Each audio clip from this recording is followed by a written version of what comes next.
You're watching the KOAM Morning News on Fox 14. Today, pack up the car because it's time for the big Kansas road trip. Finally done with our week worth of rain as we head into Mother's Day. Get ready for the mercury to take a little jump.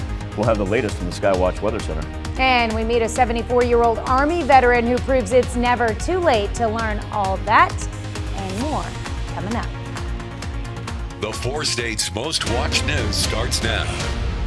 Thanks for joining us for the KOAM Morning News on Fox 14. I'm Tanya Bach. Rivers and roads flood across the 4 states as Mother Nature continues to wreak havoc. Water levels at Spring River in Cherokee County were last reported at 5:16 this morning at 19.88 feet. That's 5.5 feet above flood stage, and it's expected to rise another foot before cresting around 7.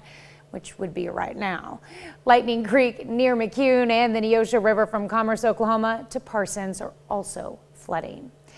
In McDonald County, Missouri, floodwaters saturated Big Elk's Floats and Camping near Pineville. The campsite's Facebook page says there will not be any camping in the A or B sections this weekend because of the high water. One resident near there was forced to evacuate.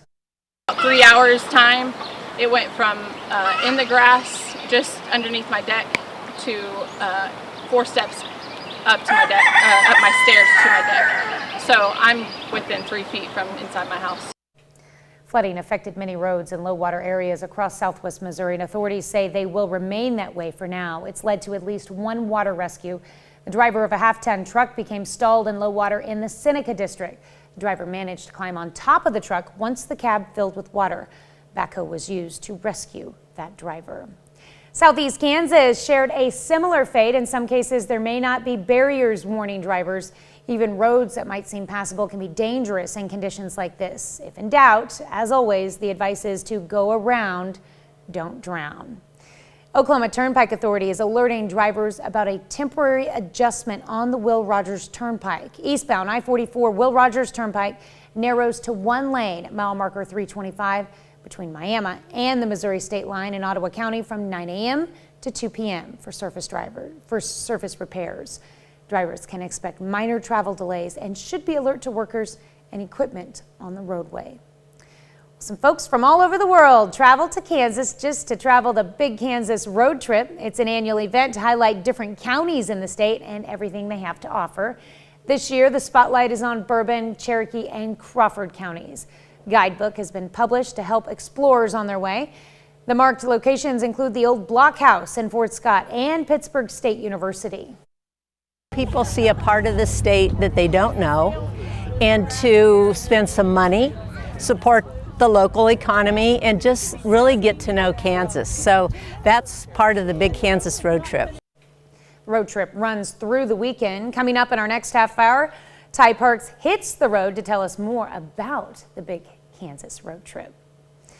Well, it's time for your daily dose of cute and a happy ending to what could have been a sad story.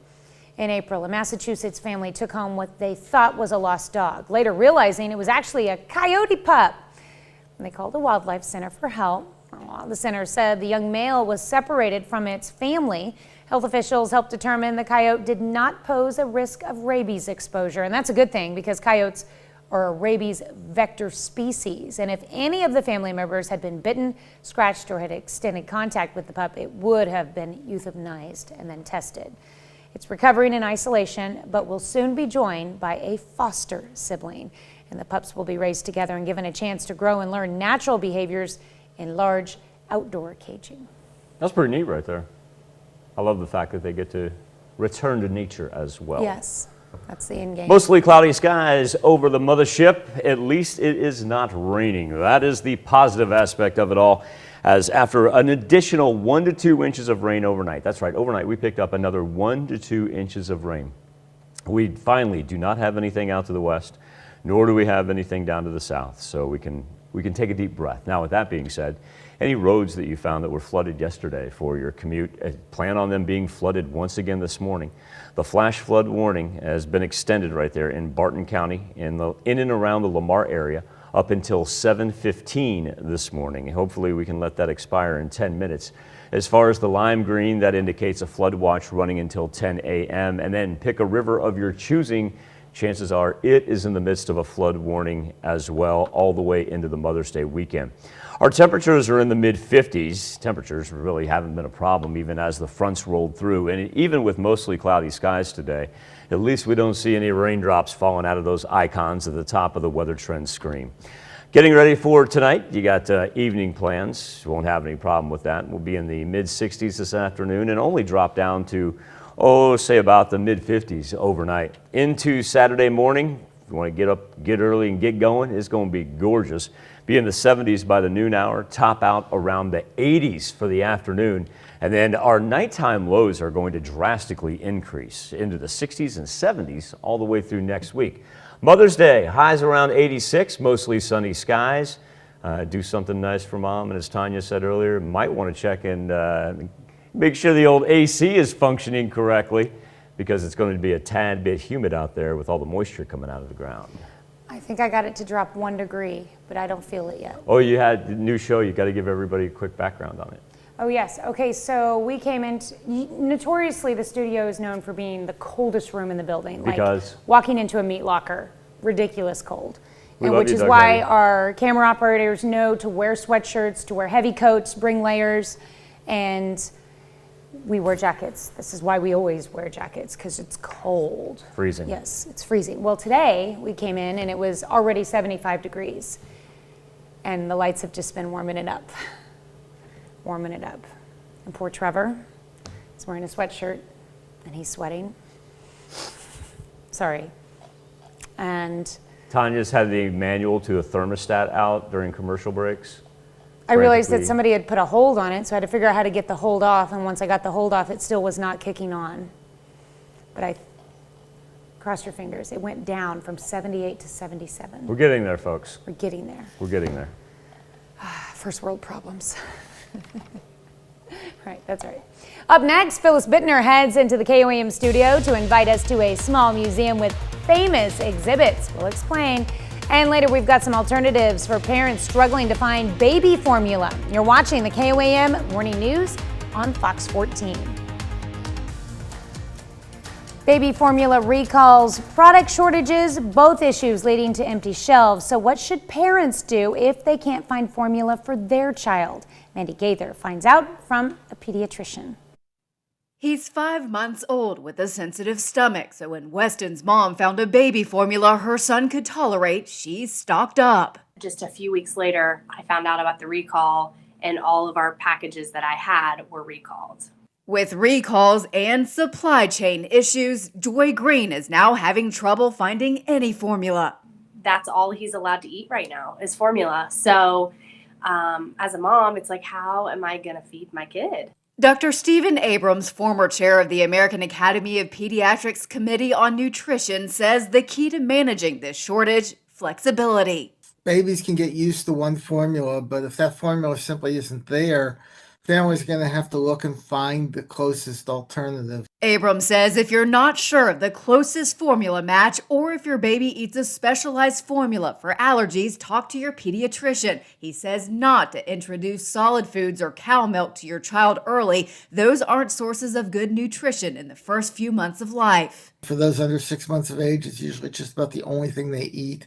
So if you over dilute it or if you make your own homemade mixture, you're not going to be getting the safe nutrition that the baby needs. At this point, we're just buying what we can and literally living day to day. As babies adjust to a formula change, Abrams says they may have an upset stomach for a short time, but for the most part, he says they will get used to it. Well, how vegan diets are helpful for those who are overweight or have type 2 diabetes. And severe obesity may weaken the antibody response to COVID vaccines. Michael George has some of those days' top health stories from New York. New research out of Turkey suggests adults with severe obesity have a weaker immune response to COVID-19 vaccinations compared to those with normal weight. Researchers also found Pfizer's vaccine did produce more antibodies in those with severe obesity than the CoronaVac vaccine, which is not administered in the U.S. A 12-week vegan diet helps promote weight loss and lowers blood sugar in those who are overweight or have type 2 diabetes. Danish researchers analyzed 11 trials involving 800 participants. They found the diet significantly reduced body weight. The effects on blood sugar levels and cholesterol were less meaningful. And taking a week break from social media can significantly improve well-being and reduce symptoms of depression and anxiety. That's according to a study from the University of Bath in England that says the pause could be recommended in the future as a way to improve mental health. Those are some of the day's top medical stories. Michael George, CBS News, New York. Take a look at the massive 2.38 carat diamond a man found in Arkansas. Adam Hardin found the rock known as a brown diamond last month at Crater of the Diamonds State Park. It's about the size of a pinto bean and worth more than $10,000. Hardin said he's already sold it and bought a car. Why not? This isn't his first find, though. He's found hundreds of smaller diamonds in the past decade, and he plans to keep looking for more so we can find an even bigger one. I've heard about a lot of people going out there and hunting for diamonds. Yeah, I was reading about that cool. gentleman. Evidently, he's a little bit of an expert at it. He does the old wet sifting soil process and seems to know what he is doing. No luck involved, right? There is skill. You got to have knowledge of where to go. He said he's wet sifting. He said he flipped it over and the diamond was just sitting there on top. Isn't that something else? Funny, he's already sold it. Didn't have anybody to give it to. We got a car out of it. I know. Not a bad gig. Mm-hmm. All right, we still got some raindrops falling on the tower camera at 7th and Range Line. Nothing like what we've had past couple of days. Look at these rain totals that we've got in Jasper and Barton County. Spread that into Lawrence and Dade a little bit. We're talking about 9.5, 10 inches of rain in some places throughout southeast Kansas. That pink's going to indicate 5 to 7 inches. Northeast Oklahoma easily cruising around 4, as is the northern portion up at Bourbon and Vernon County for Fort Scott and Nevada. Just a wild 3 days of rain. And also, too, remember, if that road was flooded for you yesterday during your commute, it's going to be flooded again this morning. See the little darker green patch there around Lamar?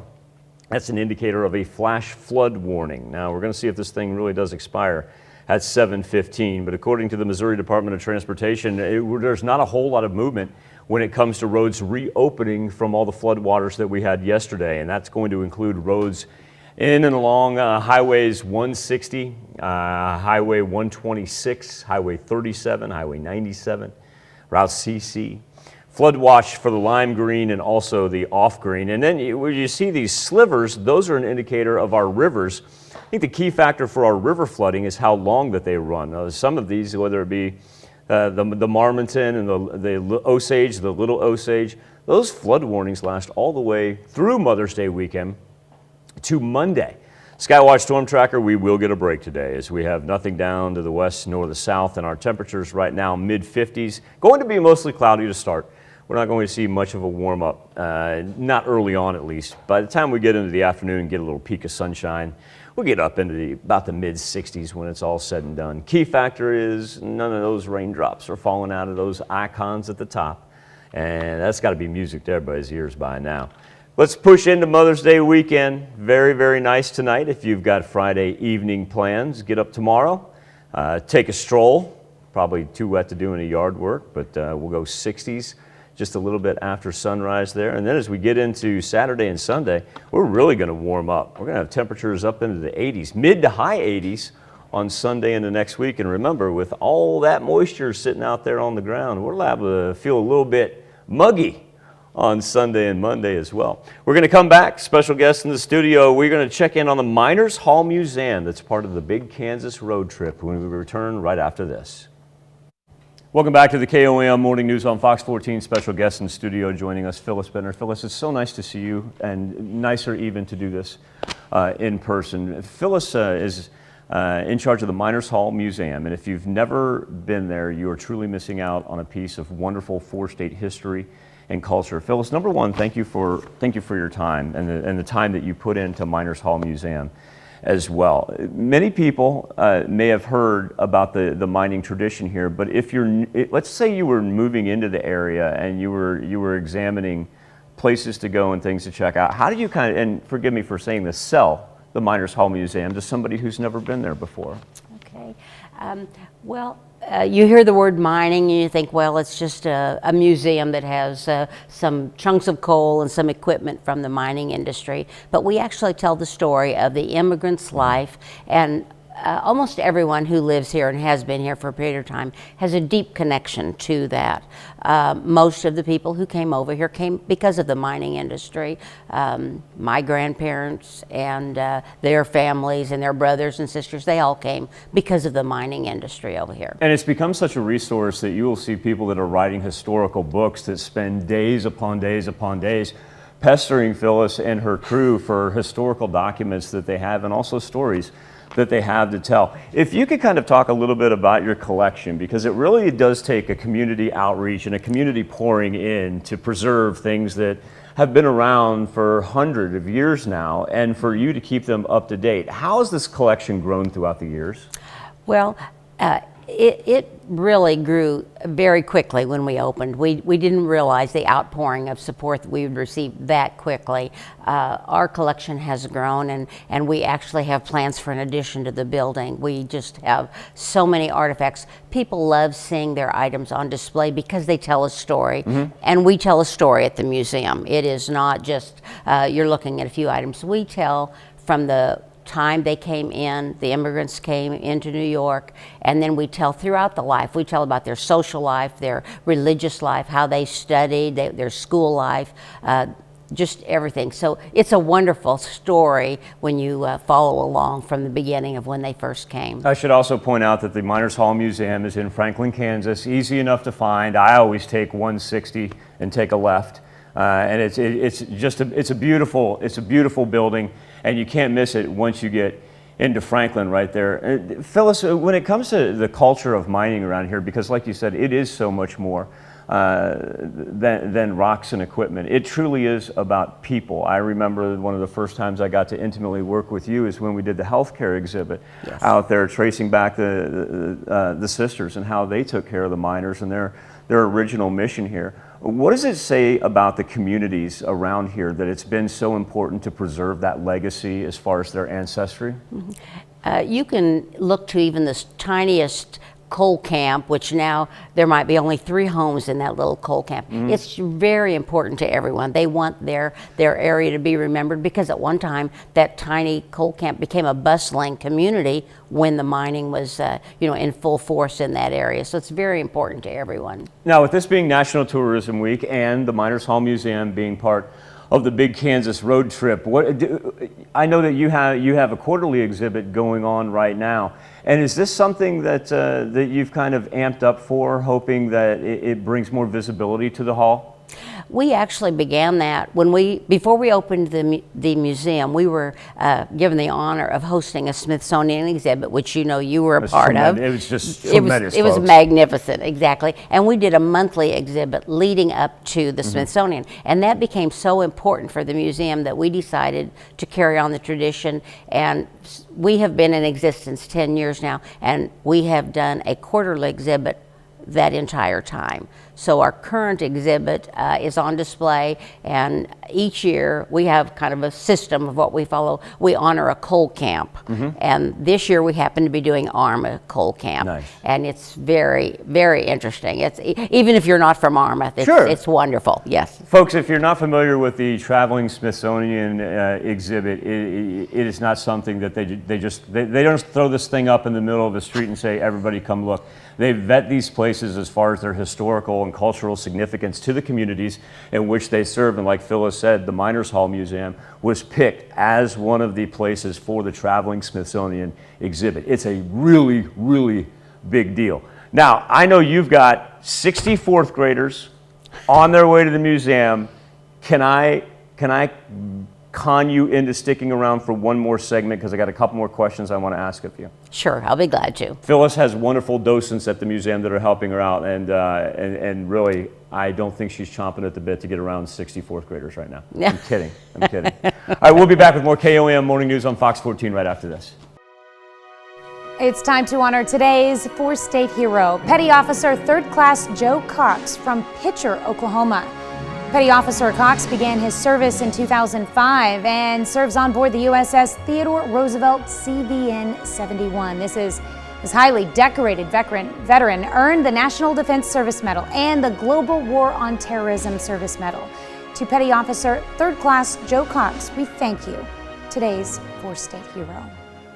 Well, millions of college students are getting ready for graduation. Arizona State is preparing for its first in-person spring commencement since 2019. As Patrick Hayes reports, one graduate stands out from the crowd this year. Everybody said, wow, where you get it? Tae-Young Chung is 74 years young and has no plans on slowing down. You know, sometimes they ask me, because I was so active, some people ask me, how old are you? But I didn't say anything. The Army veteran lost his father during the Korean War. My father was captive to North, and my house kind of bombarded and was caught fire. Chung managed to escape, eventually ending up in the U.S. and joining the Army. Veterans Army. After the military, Chung got his bachelor's degree in accounting and went on to work several jobs. After retiring, the former soldier went back to school to get his master's degree so he could teach others how to speak English. When I came to the United States, it was so hard for me to study the English, and I was almost want to back to Korea, but I decided I'm going to nail down and I make sure I success. Chung is one of more than 10,000 military-related students taking classes at ASU and one of 823 graduating this semester. After graduation, he tells me he plans on going back to work. I probably have a part-time job because I was pensioned right now, so I don't need that kind of stressful job. I need to enjoy my life and also give some help to other people. So that is my plan. Although Tae-Chung is the oldest graduate in the class of 2022, it's actually a tie. He is the oldest student to have attended classes on campus. There is another 74-year-old who earned their degree online. He was in class. All right, another half hour of news and weather is just ahead. Coming up on the KOAM Morning News on Fox 14, we've got Phyllis Bittner back into the studio, digging in one more time to talk about the Miners Hall Museum. And we're going to bring you triple the fun with a trio of new games in this week's Game On. You're watching the KOAM Morning News on Fox 14. We'll be right back. The 4 states' most watched news starts now. Welcome back to the KOAM Morning News on Fox 14. It's currently 7:32. Let's take a look at today's top stories. Drivers heading from Miami to the Missouri state line should plan to travel carefully today. The eastbound I-44 Will Rogers Turnpike narrows to one lane at mile marker 325. That's between Miami and the Missouri state line in Ottawa County. It'll be narrowed starting at 9 a.m. and running until 2 p.m. for surface repairs. Drivers can expect minor travel delays and should be alert to workers and equipment on the roadway. Well, Thursday marked the National Day of Prayer. It's an annual day of observance designated by Congress in 1952. To celebrate, First Baptist Church in Webb City hosted its annual Mayor's Prayer Breakfast. Many people gathered to have breakfast and prayer for the city and nation. And folks met again at noon around the praying hands for an informal time of prayer. So spreading the word just simply means don't give up. Keep your sometimes small amount of people praying fervent prayers, and God will honor that. The National Day of Prayer is observed annually on the first Thursday in May. Well, some people in Kansas are traveling around our part of the state for the Big Kansas Road Trip. It's an annual event to highlight different counties in the state and everything they have to offer. This year, the spotlight is on Bourbon, Cherokee, and Crawford counties. KOAM's Ty Parks went along for the journey. But the Big Kansas Road Trip idea is to get people all over 3 counties. It's sort of adventure a la carte, it's an open house for the 3 counties. And people get to go where they want, when they want. And we all see each other all over the place, and it's a lot of fun. So the idea is to help people see a part of the state that they don't know, and to spend some money, support the local economy, and just really get to know Kansas. For 30 years, we've done Kansas guidebooks, have a Kansas Explorers Club, and we just continually try to pump the Kansas story out there that every town has something. From the explorer point of view, maybe rather than the traditional tourist point of view, but from the explorer point of view, those brick cylindrical water towers in Weir and Cherokee are something to go out of the way for if you have the explorer spirit. Well, you know, we've actually gone every year since they've done it, since 2018, and something that my family and I do every year. I'm a teacher full-time, so I take off a few days so we can come explore Kansas. We have a 3- and a 5-year-old, and we want to show them that Kansas has so much to do and see. It's just get off the main roads, go do something fun, and don't be like, oh, it has to be some big and fancy thing. It's okay if it's a monument in a cemetery, just something that gets you off the road and just open yourself up. That's what I would say is we're unique and rural, and I think no other state has what we have when it comes to unique and rural. Well, the road trip runs through the weekend. Well, students at this Pennsylvania school are getting a bird's eye view of springtime right in their hallways. Baby ducklings, yep, that's what you're looking at, and their mama waddled through the halls at Milton Hershey's school on Thursday. Ducklings were recently hatched at the Hershey, Pennsylvania school's pond in its sensory garden this spring. Oh, now they get to say hello. Students lined up in the hallway for the parade of cuteness, watching as the ducks made their way back to their pond. It's like they just made the Peabody Hotel in Pennsylvania, essentially. Yeah, well, With the marching of the ducks. That had to make every kid's day, every teacher's day. There's nothing. That's pretty cool. That's so sweet. When my kids were younger and we would have to cross a street, I don't even know where it came from, I used to yell at them, ducks in a row, ducks in a row. And that's how my kids learned to cross the street. You would do that with 2 kids. Well, and their friends. I do have 2 kids. Yeah. Wait, yeah, yes. Yes, well, I mean, like only 2, you know, you made them get in a row. Yeah. No, two's good. She's a little more of a struggle there, but they're doing a good job behind her. She's got it under control. Yeah. It's Mother's Day weekend. She's got it. Number of road closures still persisting according to the Missouri Department of Transportation page. Anything that you see with the red icon and the red water, the circular icon with the red water, just about the same roads that were closed as of yesterday. We do have some good news though. The flash flood warning that was in Barton County in and around Lamar, it has been lifted. That once again, the flash flood warning for Barton County has been lifted. That being said, lime green and the darker green indicating flood watches, and those are going to run all the way through the morning. If you're curious, we've got places that got 9 to 10 inches of rain, specifically in that Jasper County area just on the north side of Carthage. That's why we've been talking so much about the Spring River and the flooding that is going to take place on it. Is currently taking place. Skywatch Storm Tracker, we've had some light raindrops coming down there. We are over 7th and Rangeline. 56 degrees. Everybody's sitting mid-50s right now. Probably just light jacket will suffice. End up in the mid-60s, so a little bit cooler than what we'd anticipate, but we'll get a little peek of some afternoon sunshine before she sets. Clearing off then overnight. And what that will do is set us up for a really gorgeous weekend. You got Friday night plans. Everything's shaping up to be great. Push into Saturday morning. Perfect temps for a walk. Get into Saturday afternoon, we're talking about the 80s, and why stop there? For Mother's Day itself, highs around 86. Great opportunity to get out, plant mom some flowers, and let her enjoy her day. We're going to be back. Catch up once again with Phyllis Bittner from the Miners Hall Museum right after this. Welcome back to the KOAM Morning News on Fox 14. Kind enough this morning to be joined by Miss Phyllis Bittner. Phyllis runs the Miners Hall Museum in Franklin, Kansas. Phyllis, one of the reasons I was so happy that you agreed to stay with me here is because we didn't have a chance to talk about the upcoming projects at the Miners Hall Museum. So often throughout the 4 states and throughout the nation, we run into funding issues. We see museums that they have the right idea, they want to do everything right, but quite frankly, they run out of people that have time, that have effort. You are actually experiencing the exact opposite as you celebrate your 10th year. You have some exciting news that you brought up, and I didn't have a chance to dive into it. We're expanding the Miners Hall Museum, I understand.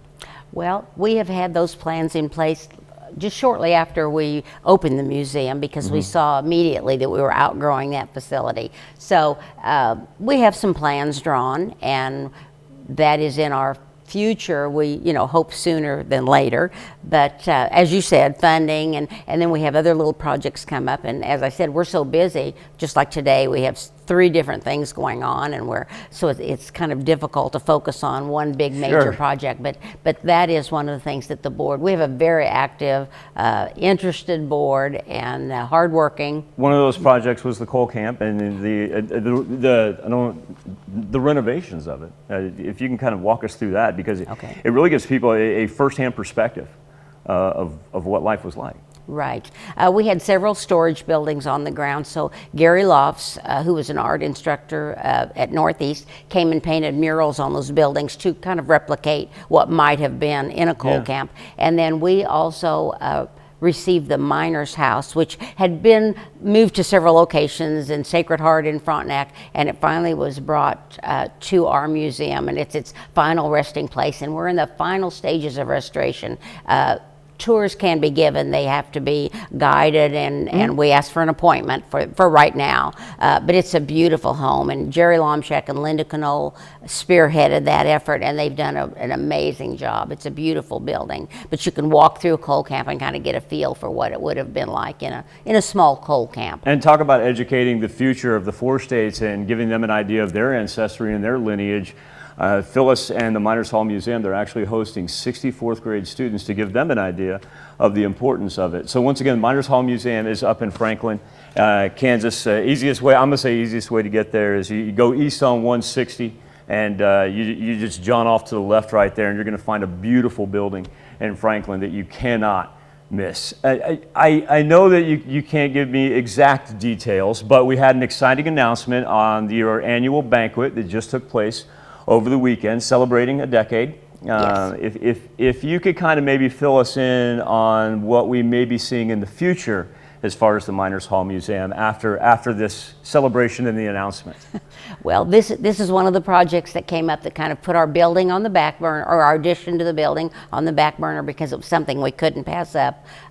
Wendell and Linda Wilkinson have offered to donate to us a piece of equipment that is amazing. It is a walking drag line, and it is one of a kind. It's the only one known in existence. My goodness. Yes, yes. And we've been in contact with some large organizations in Pennsylvania and Virginia, and they said we absolutely must preserve that piece of equipment. And that is our goal. We are waiting to hear an announcement from the state tourism. They had a grant, and we, Catherine Richard, who's our development coordinator, wrote a magnificent grant for it, and we're hopeful that we will get that grant. So, now, how amazing is that, folks? You go to the Miners Hall Museum here in the near future. Well, you already do have a number of one-of-a-kind things at the museum, but the ability to add perhaps something this large and give people kind of perspective on what these machines were capable of. Talk to us a little bit about hours. This is all part of the big Kansas road trip. I know that you're going to have a drastic increase in an uptick here during National Tourism Week, especially for the weekend. Talk to us about hours and when we can come see you. Okay. We've already had visitors from the Kansas road trip. They've already been coming in. So we are open Monday through Saturday from 10 to 4. Admission is always free. We're able to provide that.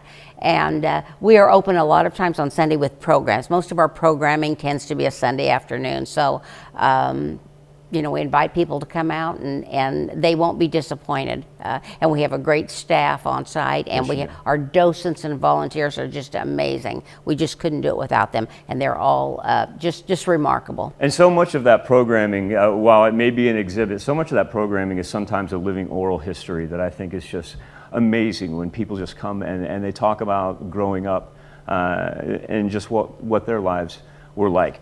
One more question before I let you go. Okay.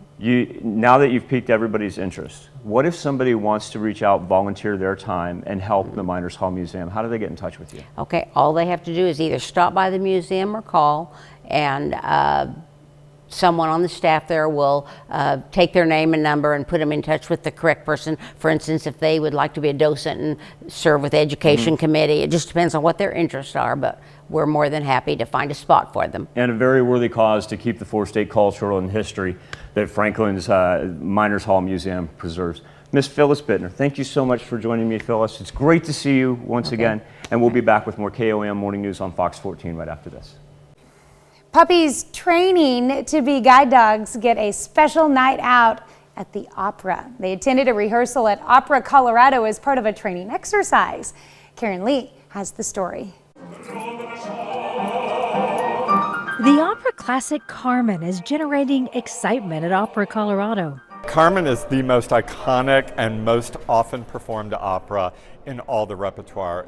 At one rehearsal, it's some special guests that are all the buzz. Well, Opera Colorado invited guide dogs for the blind to our piano tech rehearsal. About a dozen dogs and their handlers will use this rehearsal for training. I need her to settle, be calm. Lourdes is 11 months old, so settling down and being calm at a busy theater is a bit of a trick. That makes this the perfect working experience. And people are not moving in necessarily an organized manner, but going every which way. And they get excited, and we need them to be calm. Lourdes' handler is also named Carmen. She's been training guide dogs for 35 years. Eventually, when they become a guide dog, they need to stand right by that blind person and listen to direction and be ready for whatever they need to do. She was thrilled for this kind of experience, which Opera Colorado was more than happy to provide. It really comes down to how we can connect more with the community. Opera Colorado isn't just looking to fill up its seats with dogs. They're hoping audiences return to the theater after COVID-19 shut everything down. Hey, we all have a different game plan now. We'll be right back with more after this, but first, let's take a look at the market prices before the opening bell.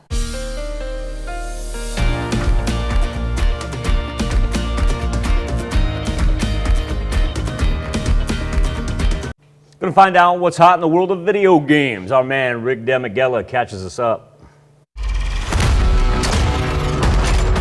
Welcome to the Lone Wolves.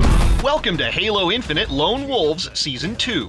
Microsoft's free-to-play shooter for Windows and Xbox has added new content to its Battle Pass system, along with a pair of new multiplayer maps. The maps will play host to a trio of new modes, including King of the Hill and the free-for-all mayhem of Last Spartan Standing.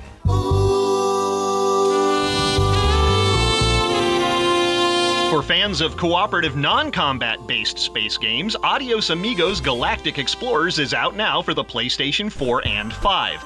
The focus is on astrophysics, with gameplay ranging from a rookie mode for up to 4 players and suitable for families, to more serious modes involving gravity wells and flinging asteroids into space stations. Mitch, I promise you, this will be the best month ever. For a very different gaming experience, there is Best Month Ever.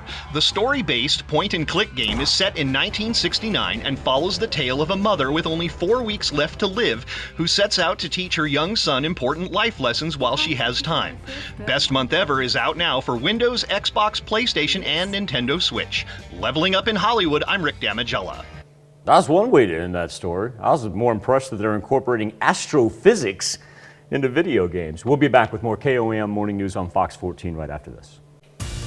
Welcome back to the KOAM Morning News on Fox 14. Here's what's happening today. 8-foot-high fencing now surrounds the U.S. Supreme Court building after the leaked draft decision that would end federal protection of abortion rights prompted protest. All 9 Supreme Court justices are under heavier security amid threats of violence against them. Chief Justice John Roberts said the leak was absolutely appalling and called the leaker foolish. CBS News learns the U.S. provided intelligence to Ukraine that led to last month's sinking of one of Russia's most prized warships. A senior defense official says the U.S. provided the location, but had no role in the decision to strike it. And another subvariant is taking hold in the U.S. while COVID cases are rising. Infections are up nearly 160% in the Northeast. Out west, Los Angeles County is seeing a 200% spike. It comes as the FDA is now limiting use of Johnson & Johnson's single-dose COVID vaccine because of a rare but potentially life-threatening risk of blood clots. Little drizzle and mist, certainly nothing like what we've had the past couple of days, and here in an hour or two we'll be done with that. Mostly cloudy skies today. Update, our flood watches. Going to run those until 10 a.m. We have had our flash flood warning expire. we will call that a winner. For today, mostly cloudy skies, highs in the mid-60s, a little bit cooler than what we'd anticipate, but the important thing, no raindrops at the top of the weather trend as far as those icons go. Great looking Mother's Day weekend, mostly sunny skies, warming up into the 80s on both Saturday and Sunday. Now here's a story that's not exactly a tall tale. Texas dog takes the Guinness World Record for being the world's tallest. 2-year-old Great Dane Zeus was awarded the title by the organization after being measured at 3 feet 5.18 inches. What? Wow. The record-keeping company officially recognized Zeus as the tallest male dog alive. Previous award holder was another Great Dane with the same name who died in 2014. Zeus's owners say they're surprised and excited to know they have the tallest dog as part of their family. He's only a puppy. Name your dog Zeus, evidently. Name it Zeus. I had a 140-pound Zeus. Happy Mother's Day, and thank you for letting us put the good in your morning. Back with more news and weather at noon. Have a great morning and an even better day.